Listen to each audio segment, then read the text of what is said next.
let me introduce today's speaker, because she is very well known to most of us. Misha Klein received her PhD in anthropology in 2002 from the University of California at Berkeley. She is in her 17th year at OU, where she is an associate professor of anthropology and profoundly affiliated with the Department of Judaic Studies, International and Area Studies, and Women and Gender Studies.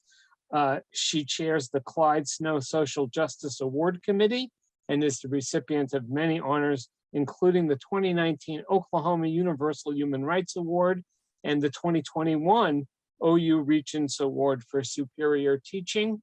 If you know OU, some of these awards are greater than others, and the Regents Award for Superior Teaching is about the top of the list.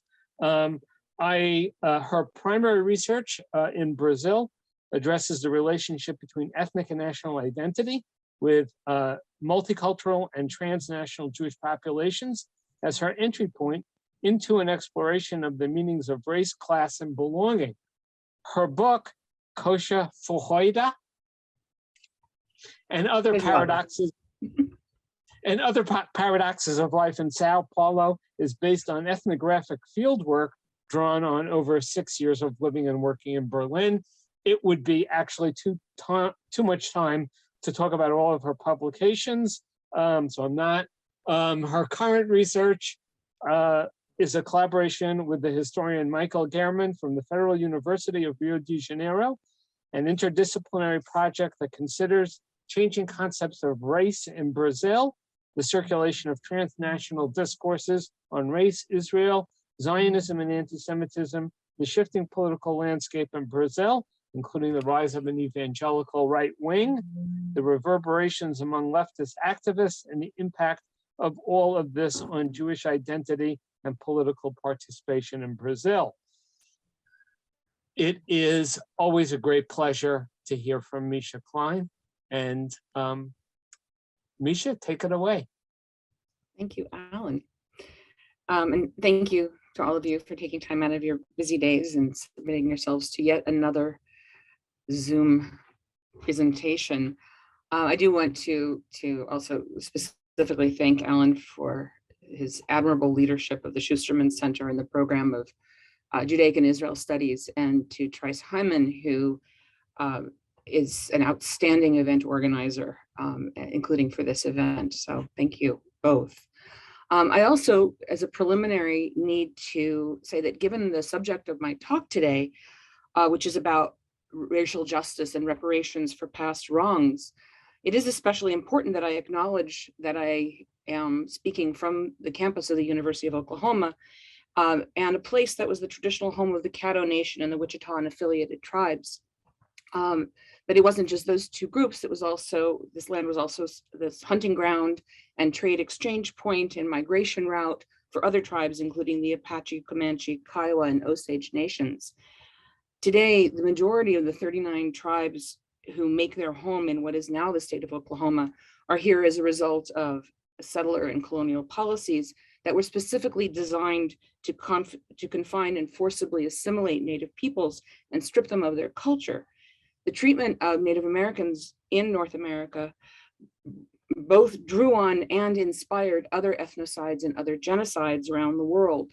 It is imperative that we see the patterns and that we address the underlying causes rather than pitting one group against another. And it starts, of course, with an acknowledgement of what has transpired and with empathy. But that, of course, is not enough.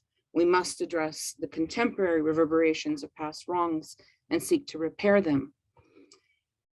So today I'm sharing with you part of an ongoing research project, which is both transdisciplinary and transnational. It's a project that I am conducting with historian Misha Gehrman of the Federal University in Rio de Janeiro, Brazil. And this project is, it comes out of the intersection of both of our prior research projects and has been a particularly fruitful and intellectually stimulating project. What I'm sharing with you today is one aspect of this project that is still developing. which of course the pandemic has slowed considerably, making fieldwork impossible, and except for what we're able to do at a distance. So building on some initial fieldwork in 2017 and 2018, which is what launched the project, we've conducted Zoom interviews and we've read and we meet weekly to discuss and debate and write. And as the project has progressed, we've been led to explore various themes that relate to the changing concepts of race in Brazil, the transnational circulation of discourses about race and racism, Jews and anti-Semitism, Zionism in Israel, especially as these are imagined for political purposes, and how all of this bears on Jewish identity in Brazil and the transformation of Jewish communities and Jewish political activism. All of these themes have renewed meaning in the face of the political shifts in Brazil the past 2 decades that have seen a reversal of major points of national pride, including the organizing principle of racial democracy and the social practices related to the idea of cordiality. All of this in the face of a hard turn to the right in national politics, accompanied by the rise of right-wing evangelical Christianity and overt flirtation with fascism. And I know that's a lot to take in. So today I'm only addressing one small aspect of this mosaic of themes.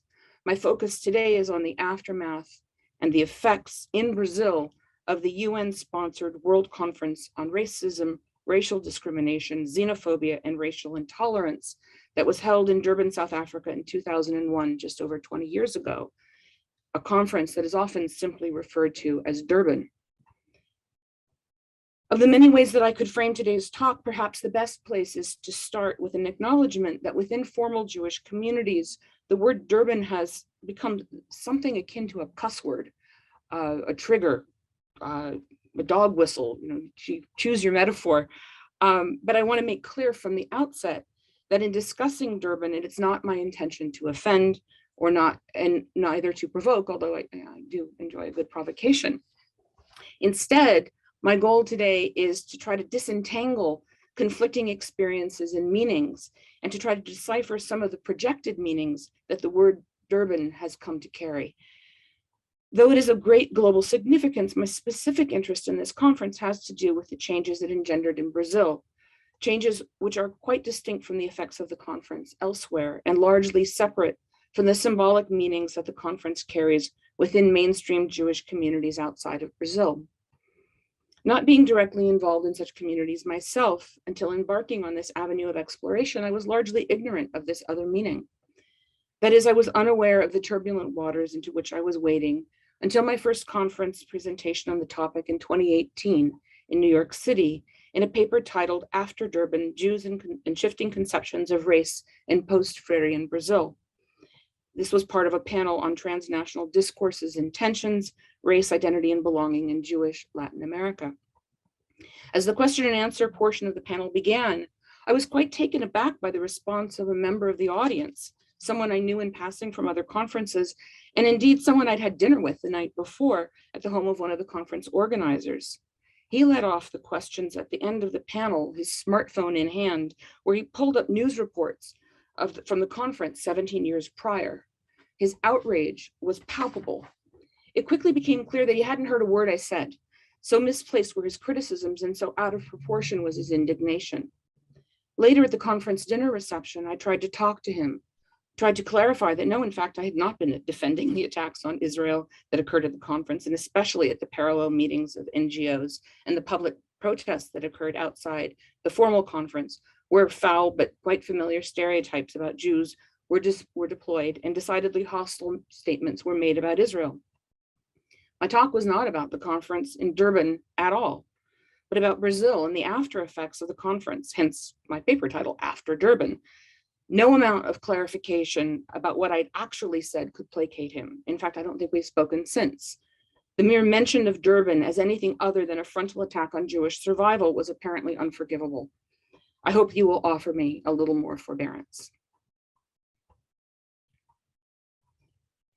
So why do I mention this incident now?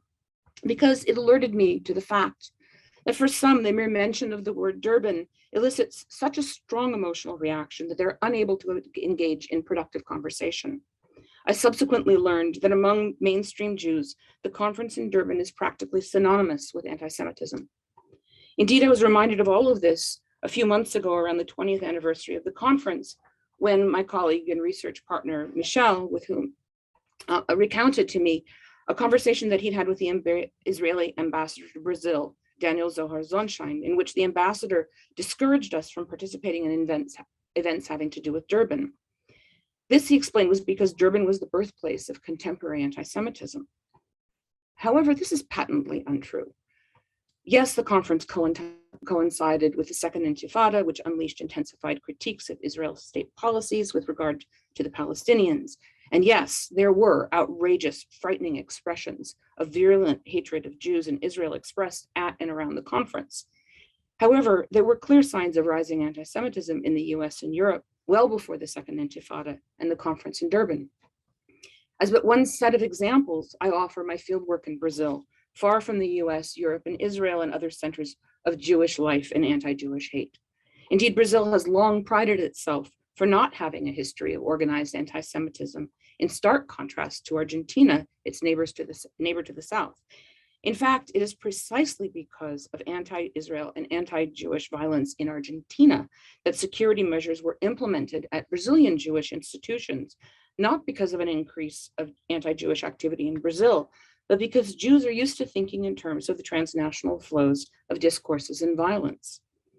Following the still unsolved 1994 bombing of the Jewish Community Center, the AMIA, in Buenos Aires, Brazilian Jews well understood the porosity of those borders between Brazil, Argentina, and Paraguay. The car bombing of the Israeli embassy in Buenos Aires in 1992, and the far more deadly bombing of the AMIA in 1994, significantly the deadliest terrorist attack in all of the Americas before the Oklahoma City bombing the following year, predated the conference in Durban and were part of a global wave of other such targeted violence. In 1999, more than 2 years before the Durban conference, I was doing fieldwork in the city of Sao Paulo and found myself compelled to explore the meanings of the complex security apparatus at Jewish institutions around the city, at schools and clubs and synagogues and the like, that were installed in response to the attacks in Argentina at the recommendation of the local Jewish Federation. Additionally, while I was doing fieldwork, a Jewish cemetery in Argentina was desecrated during the Jewish High Holy Days in September of 1999, exactly 2 years before the conference in Durban. Stories of these sorts of targeted attacks circulate widely among global Jewish communities, though these events often pass unnoted or barely register with their non-Jewish neighbors until the death toll is high enough to demand attention. However, even the massive casualties at the AMIA in Buenos Aires are largely forgotten in the US outside of Jewish communities. While doing fieldwork in the heightened state of alert of the Jewish community and the general obsession with security that characterizes life in Sao Paulo, I was primed to notice such things. Just a month prior to the defilement of the Buenos Aires cemetery, a Jewish community center in Los Angeles was invaded by a white supremacist with a machine gun. And elsewhere in California, a synagogue in Sacramento was burned. Together with a third white supremacist killing spree in the Midwest, these crimes earned those months of 1999 the ignominious label of the Summer of Hate. These events reverberated strongly in the Jewish community in Sao Paulo, thousands of miles to the south, and immediately spring to mind when I hear Durban credited with giving rise to contemporary anti-Semitism. There was plenty of that going around well before Durban. It should be noted that it was also white supremacists and their torch-bearing ilk who paraded through the streets of Charlottesville, chanting "Blood and Soil" in 2017. And it was white supremacists who perpetrated the massacre nearly 4 years ago at the Tree of Life Synagogue in Pittsburgh. My point here is twofold. One, that key events in which hateful violence was directed at Jews predated the conference in Durban. And two, that most of that violence, along with the hateful violence directed at other groups in the US context, has been perpetrated by white supremacists, not Palestinians or their supporters in the US. With these examples, I hope that you will agree that regardless of what transpired at the conference in Durban, the conference cannot be credited with initiating a new era of anti-Semitism, as that was already well underway. Returning to Durban, the conference was a major global event. akin to other UN-sponsored conferences, such as those on climate or the status of women, and it engendered more than its share of controversy. It was one, if not the most important anti-racist global event, and it is largely unknown in the global north outside of certain interested parties. By now, some of you are wondering, if this conference was so important, why have many of you never heard of it? It is largely due to some very unfortunate timing. Following years of preparatory conferences involving planners and delegates from the participating nations and preliminary negotiations over the intended goals and the shared platform that was to be the outcome of the conference, the Durban conference itself was held from August 31st to September 8th of 2001, just days before the catastrophes on 9/11. In fact, some of the US delegates to the conference were arriving back in New York City that day. Some even witnessed the planes hitting the Twin Towers just before they landed at Kennedy Airport. Rather than being met by a scrum of reporters eager to hear all about the conference and its outcomes as they had expected, they were met by stunned silence. Activist and author Bill Fletcher opened his review of Eric Mann's book, Dispatches from Durban, with the evocative statement, "It was as if someone pushed a giant delete button." While the tumultuous conference with its controversies and accomplishments was all but erased from public memory and public discourse in the United States, elsewhere the conference has had profound reverberations that compel us to consider them, not instead of the troubling events of the conference, but alongside them.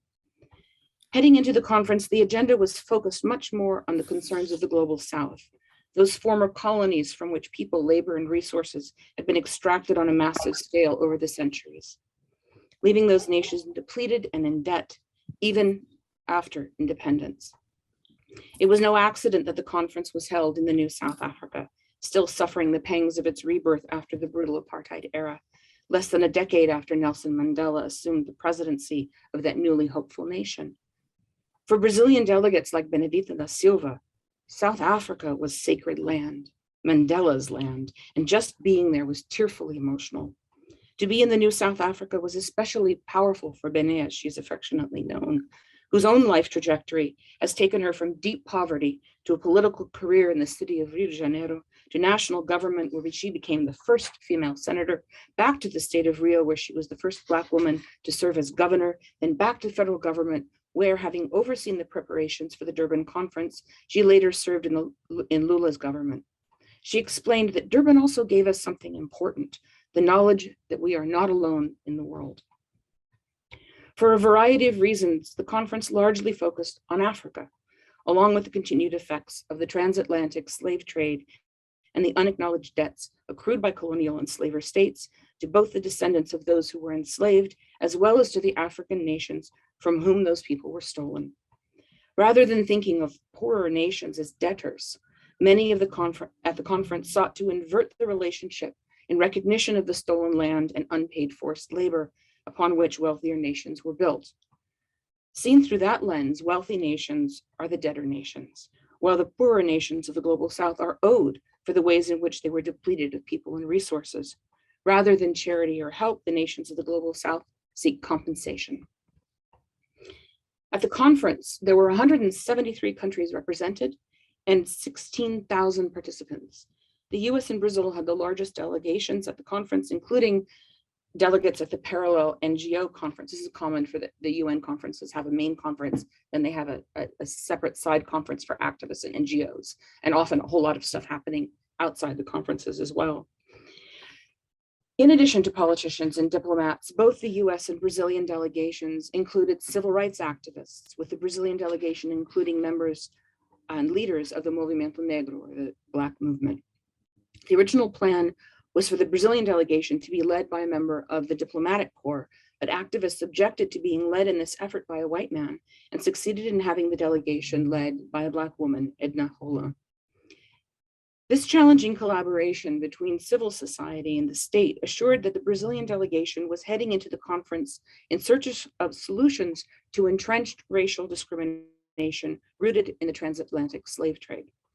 Brazil not only received the largest proportion of Africans sold into slavery in the Americas, but it was the last country in the hemisphere to formally end slavery in 1888, not long before the proclamation of the Republic and the overthrow of the monarchy in 1889. Brazil entered the 20th century riding economic waves from rubber and coffee, but with a labor shortage, and you can imagine why recently freed people would not be interested in returning to work for those who had enslaved them. This labor shortage set in motion programs of mass migration that sought simultaneously to import compliant labor and engineer the population toward the wider end of the racial scale through a process known as embranquecimento, or whitening. In the 1920s, the political and intellectual movement of the modernists offered another way to think about Brazil's racially and culturally mixed population. In reacting against the anti-miscegenation ideologies and policies of the North American and Northern European eugenicists, the modernists promoted the idea of racial mixing as the foundation of the nation, as a positive source of collective identity. There were parallels elsewhere in the Americas where public intellectuals promoted the encounter between European and indigenous populations as giving rise to a new people, a new race, or a cosmic race, as in the words of Mexican philosopher José Vasconcelos. In Brazil, this took the form of a three-race model, adding those of African descent to the cosmic mixture. Social historian Gilberto Freire encapsulated this in the idea of racial democracy, Brazil's guiding ideology for most of the 20th century, a concept that asserts that because they're a mixed people, Brazilians do not discriminate on the basis of race. That this denial of racial prejudice has existed alongside glaringly obvious racial disparities in opportunities, education, housing, health, and employment has been explained in terms of other sources of inequality, especially economic class, which is a circular argument if ever there was one. Brazil is infamous for having the greatest gap between the rich and the poor. Nevertheless, the myth of the three races animated public discourse in Brazil for much of the 20th century and was a point of pride within the country and in representations of Brazil to the international community. This latter endeavor was considerably helped by the celebratory propaganda of the likes of cosmopolitan writer and Jewish refugee in Brazil, Stefan Zweig, whose book, Brazil, Land of the Future, cemented Brazil's reputation as not only welcoming and inclusive of racialized groups, but as offering a visionary solution for a world torn apart by racial strife. It was in this context, which at the time I didn't realize was what anthropologist John Collins called the twilight of racial democracy, that I conducted fieldwork on the relationship between ethnic and national identity for the tiny multicultural Brazilian Jewish community. Although Brazil is home to the second largest Jewish population in Latin America, the total population of Jewish Brazilians is roughly 100,000, or about the size of the city of Norman. This in a country of over 200 million, of which 10% lives in the metropolitan city of São Paulo. In spite of occupying a minuscule proportion of the population, the relationship between Brazil as a whole and its Jewish population has always been outsized, or more of a reflection of the symbolic significance of a non-Christian group in the world's largest Catholic country. This symbolism includes the importance of demonstrating a kind of inclusive multiculturalism that was a hallmark of modernity. Zweig was far from the only Jew who found refuge and comfort in this inclusion, as the inclusiveness and lack of substantive anti-Semitism were frequently cited by members of the Jewish community as part of why they felt Brazilian. This ideal of racial mixing and inclusion was also offered as explanation for why the Jewish community organized itself in ways that reflected this national ideology, even when the mixing in question was among Jews from over 60 countries of origin, with differences ranging from language to religious practices to foodways to the way in which they racialized each other. As one gentleman I interviewed explained, this mixing of Jews from many backgrounds in the same communal institutions, something rarely found elsewhere, could be attributed to what he called the Brazil effect. In other words, Brazilian Jews are Jewish in Brazilian ways, and Jewish Brazilians were among the fiercest champions of this idea of racial democracy, justifying, as it were, their very existence and success in their home country. In spite of the much lauded notion of racial democracy, there is no denying that the darker one is, the more likely one will be towards the bottom of the socioeconomic hierarchy in this highly stratified society. And the lighter one is, the more likely one is to enjoy a privileged existence towards the top. Still, despite evidence to the contrary gathered by over a half a century of research and decades of organizing by the Black movement, the ideal of racial democracy continued to be celebrated and defended.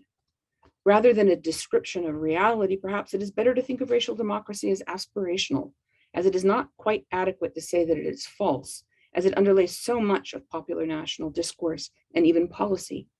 In other words, people acted on the anti-racist discourse, acted as if it were true, and even created anti-racist legislation, such as the 1951 federal law or the 1988 Constitution that makes racism a criminal offense punishable by jail. Intellectuals and activists from the modernists through to the end of the 20th century eagerly contrasted these anti-racist statutes with the codified racism of the Jim Crow laws in the US South or the segregation laws of apartheid South Africa.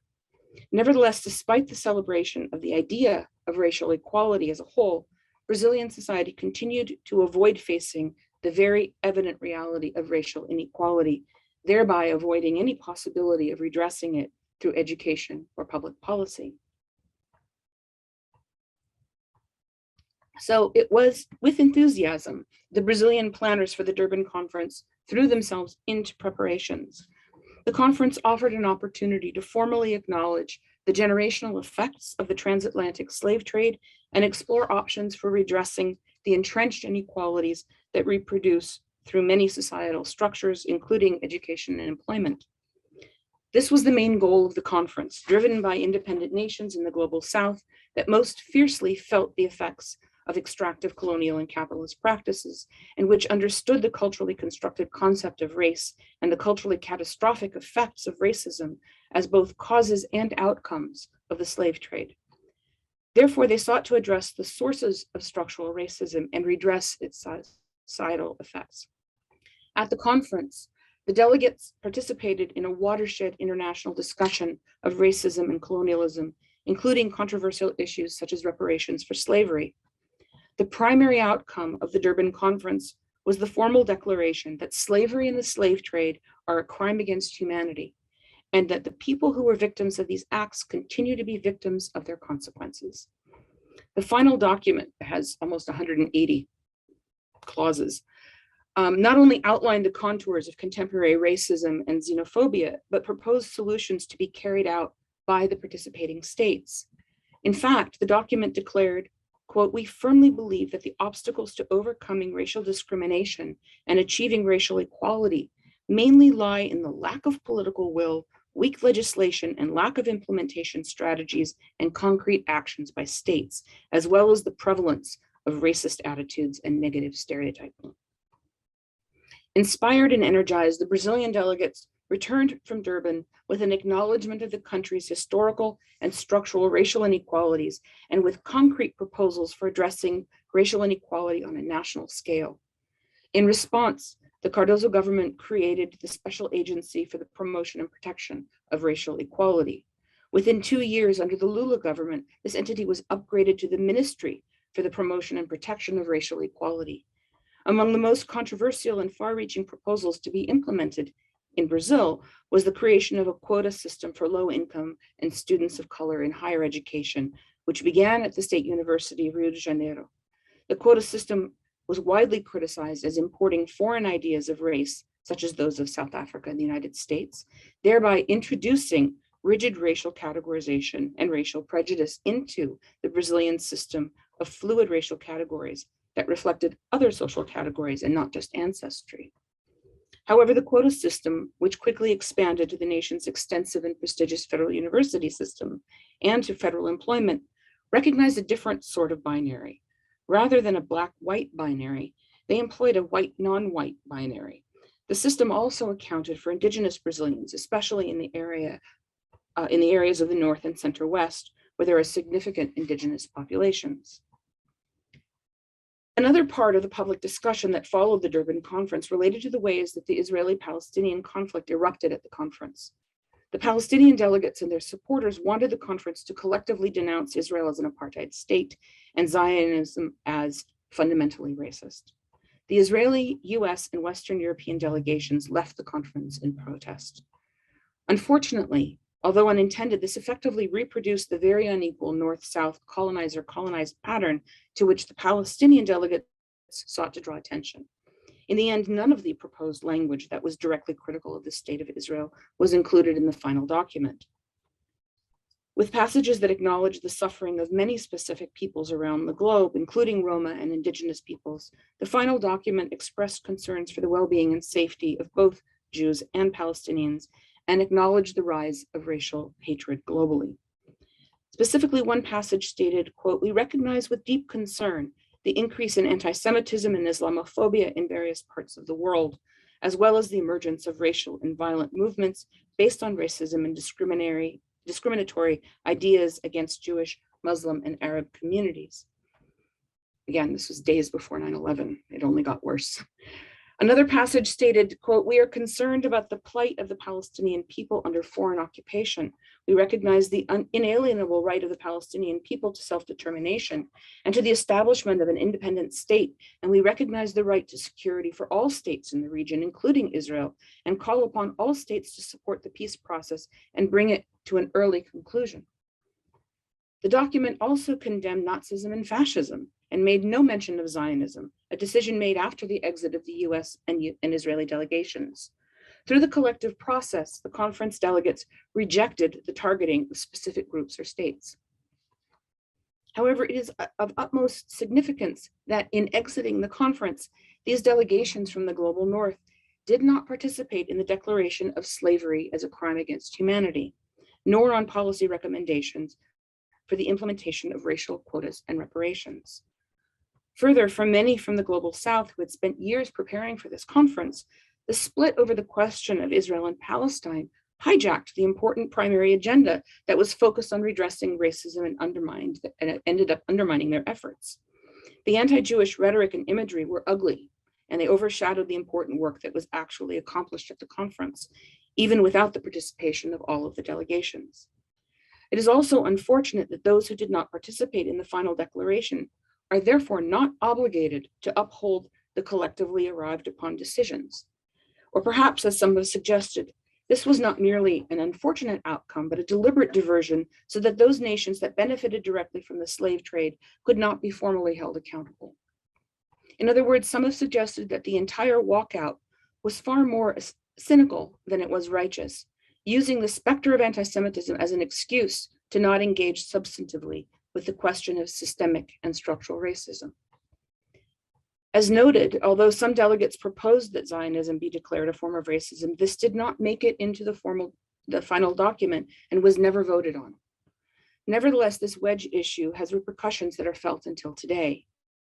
On the one hand, some people dismiss the entire conference as a festival of Jew bashing, while on the other hand, others have interpreted the walkout, as well as the subsequent US and Israeli boycott of the review conference 10 years later, as a failure to commit to anti-racist action. Durban is far from the first place where marginalized and minoritized groups have been pitted against each other. However, what I would like to suggest is that we can ill afford to approach such complicated circumstances from a narrow perspective. Yes, there was ugly anti-Semitism expressed at the conference, especially at the parallel NGO conferences and the protests outside, where such international conferences are usually the most animated and controversial. Think, for example, of the battle in Seattle outside the World Trade Organization conference in 1999, or the Rio Climate Conference in 1992, or the heated debates about first and third world feminism at the Beijing Conference on Women in 1995. However, the hateful signs and chants outside the conference were not the only thing happening, and even the attempts to hijack the conference for other purposes were not successful, at least not formally. Sadly, they were successful in derailing the conference's main agenda from having the more widespread impact that it might have had the delegates remained united around the anti-racist agenda laid out prior to the conference. This is why I want to offer you a perspective from Brazil, to provide another perspective that might allow us to take the goals and outcomes of the conference seriously. In so doing, it's my hope that we might all be a little cautious about accepting all assertions about anti-Semitism, and more to the point that we don't throw out the proverbial baby with the bathwater when it comes to complex circumstances. Complex phenomena need to be held complexly. Focusing on anti-racist endeavors doesn't need to come at the expense of remaining vigilant against anti-Semitism. Blacks and Jews have been pitted against each other before, and it's not in either of our interests. In fact, finding common cause against bigotry and hateful violence should unite us. So let me offer some insight into the post-Durban effects in Brazil. From the perspective of the Brazilian delegation, the Israeli delegation and those that left the conference with them failed to vote on the declaration of slavery as a crime and the important question of quotas.